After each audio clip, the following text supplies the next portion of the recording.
So the situation of displaced people who had to flee several districts affected by the ongoing clashes in eastern Aleppo is very, very dramatic, heartbreaking. I mean, our teams on the ground who are supporting the response of the Syrian Arab Red Crescent were yesterday in one of the biggest collective shelters on the western side, when an estimated number of 20,000 people have fled in 72 hours only. Well, by now this number is probably bigger. They were reporting that the situation is really heartbreaking. They were very moved. The people kept arriving as they were there, you know, providing a very basic emergency response, so blankets, mattresses, canned food.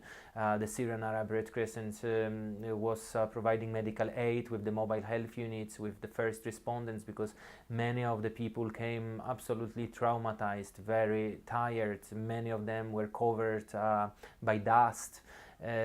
Some of them were sick, some of them were injured. There were small families, mothers with infants. So the situation was chaotic, and the scale of humanitarian needs was very immense.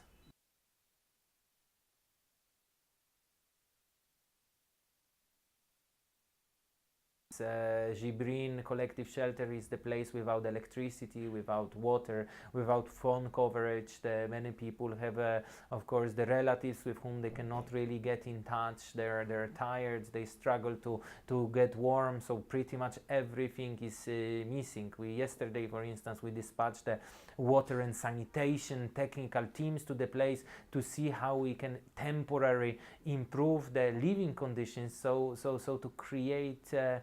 So to allow people to actually live with more dignity, even if it's temporary, because it has to be added, most of the people wish to return to their houses as soon as it's possible.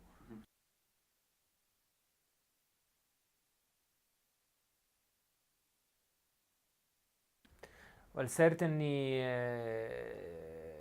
by now we have definitely more than 20,000 people in those collective shelters. As I told you, as our teams were there, the people kept coming, and they were kept coming by hour in hundreds. They were being transported by buses, you know, from the front line to the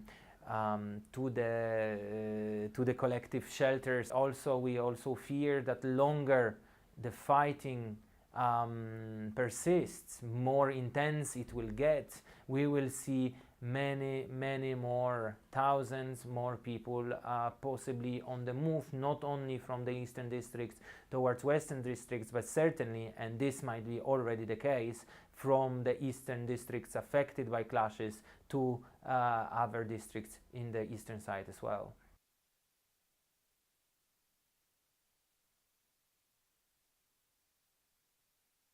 Everyone is arriving. You have mothers with infants, you have small children, you have elders, you have young men, you have older men. So pretty much you have the whole composition, let's say, of the society there, and which shows you basically that the people, while trapped in the ongoing clashes, they didn't really have any choice. They didn't have any possibility. They've been running for their lives, and very often in the only possible directions.